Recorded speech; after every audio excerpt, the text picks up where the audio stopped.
Welcome back to Studio Chatter. A familiar face has joined us here on the Brady Bunch. Say hi to Connie Sokol. What? Can we really thrive in isolation? Absolutely. Hey, I want to say hi, Marcia. I know. I feel like Jan. Who's Jan, right? Marcia. Yes, we can totally thrive in this. And I think that's the lens that I'm going to sound. My daughter said the other day, it's too positive in this house, Mom. So I really do, honestly, there is this beautiful lens that we can look through, and it doesn't mean it takes extra energy. We just get to choose to look through it in this thriving way rather than just white knuckle and survive through it. Yeah, thank you. Good. You could stop right there, and I think I would get like a reality check. And we've already talked about this between the three of us a little bit when we started off, that I was a little bit ornery the first week or two, just kind of shifting. But this week I have felt a little bit more, okay, I think I'm getting into my new groove. I'm liking it. I'm creating a new habit. Time and commuting. Like take that chunk of commuting time, and then you get all this other time. So absolutely, there's some definite advantages. I think when we really focus on those advantages, I think it would be the kind of thing that when it's over, we'll look back and say, oh, I wish, if we don't, we're going to look back and say, I wish I would have really appreciated that. Kind of like my kids who look back now at, elementary school. I wish I would have appreciated 2 recesses, instead of whining. Right. But I think there's so much good. And I'm talking to women, they're posting, they're sharing with me what's been the best and the worst. And so many are saying more time with family. Like you were saying, slower pace. And when they're allowing themselves to do a new rhythm and take time to it took me a good week or two to kind of for us to get into a rhythm. And because all of my stuff is online anyway, so I was actually busier than usual. And then my kids are home. So I was choreographing so I could keep punks with the kids. And it all has worked so beautifully. And I think this is an important thing. Having this gratitude and positive feel to this will shift the dynamic in our home and will affect our kids and our spouse positively as we have this positive energy about this of, wow, look at the time we get to spend. Look, I get to cook with you. Look, we get to go for walks together. All of those things really matter. Yeah, I do agree. Like a light of sunshine. She is. I know my husband got a little 2-month leave from his work, and so we're like, oh, wow, okay, darn. And then all of a sudden we started being like, oh, wow, this is awesome. It's like mini retirement. We're planning projects, taking walks, but it is kind of a mind shift. At first, I had to be structured like we were before, so I felt like I had to fill in that extra time with stuff. And now it's okay just to be a little bit and to let ourselves relax a minute.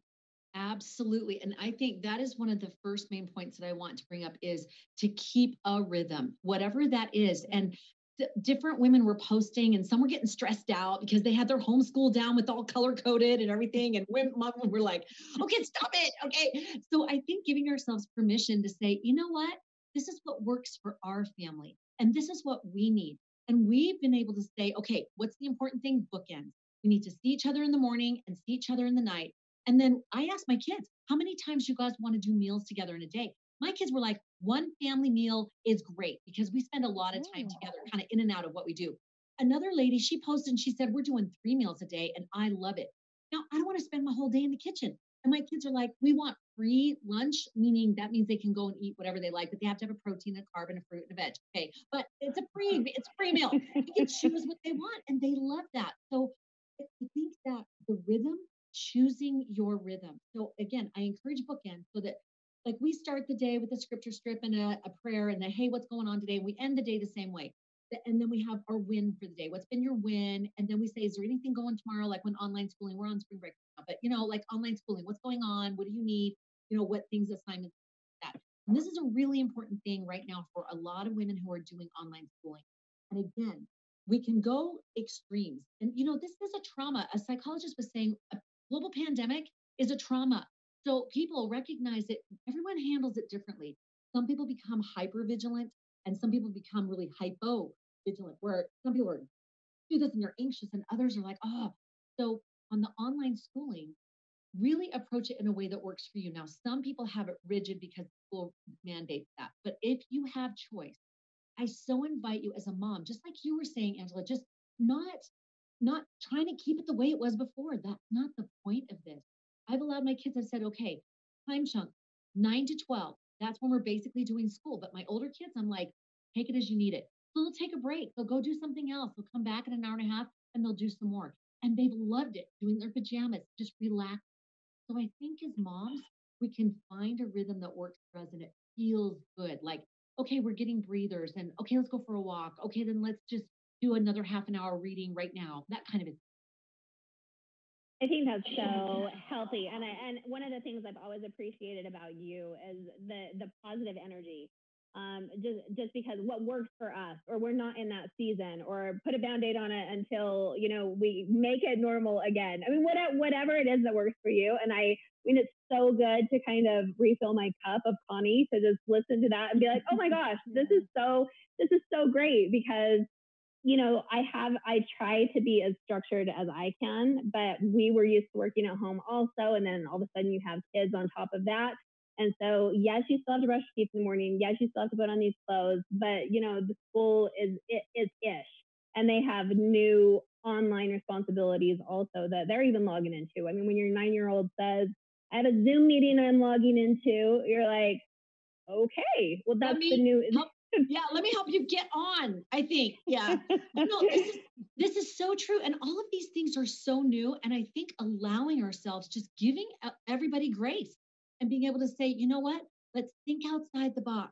Let's give ourselves flexibility. I know that one of the other pieces so important is staying connected, but we can be creative with that. I know one friend of mine, she's reading. She's a grandma. She's reading to her kids at night over FaceTime and Zoom. That's what so they're cute. doing. Another lady, she had her kids came in heart attack. They would feel close to them. I mean, there's all these creative things that we can do. And I think we can look at this as like, oh, well, then how can we draw outside the lines for a moment? And we get to, because everybody's on the same playing page. We all have to be doing it this way, which is great. It's amazing when we think back over history that never before that I ever remember in my life that all of us are on the same page and have permission to mess up, because we're all learning. We're all new to this. This virus is unexpected. We don't know what it is. We're all trying to manage it. And so when people are on Zoom calls, I've loved watching Jimmy Fallon, because he's home doing his things and his kids are on top of him and putting hats on. And it's just like, we're all home. It's not just like he's homesick. It's we're all home.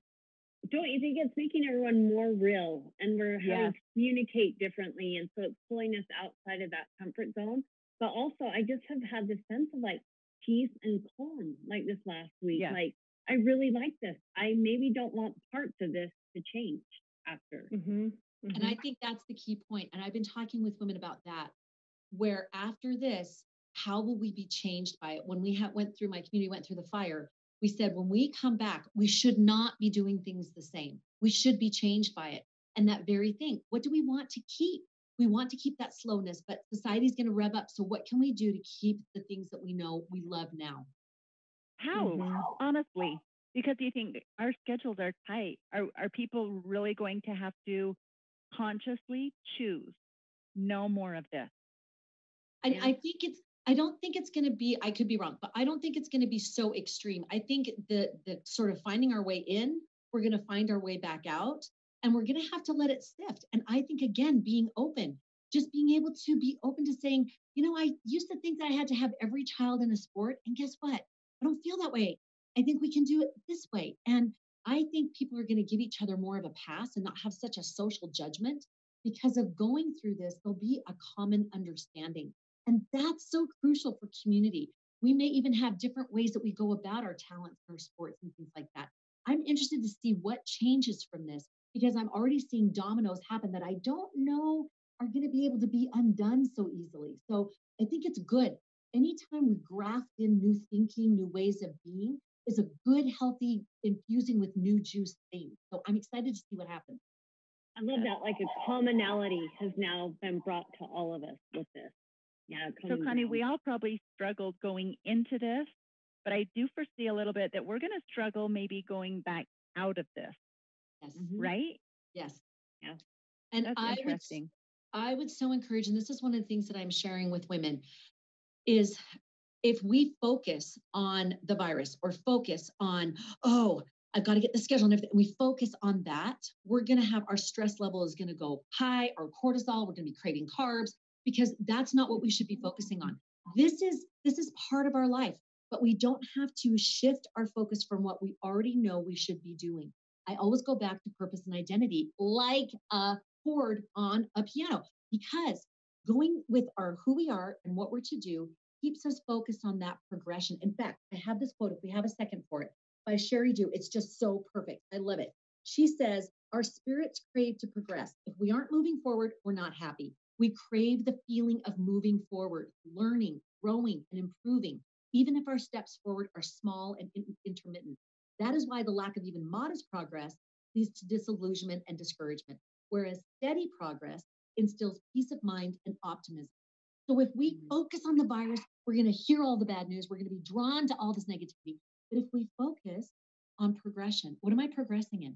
I've started playing the piano again. My kids love hearing it. They're like, Mom, you play the piano. I'm like, yeah, it's okay. It's pretty decent. And I've been painting again. And I'm doing, and they have, every day they have a thing called talent time. And they can choose their talent. What do you want to do your talent in?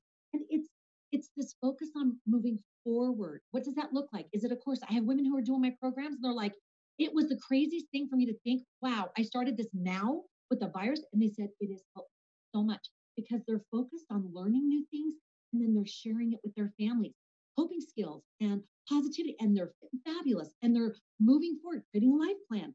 So they're moving forward, and this coronavirus is not the focus. So I think coming out of it, it's so much easier when our focus stays steady and we're moving and improving.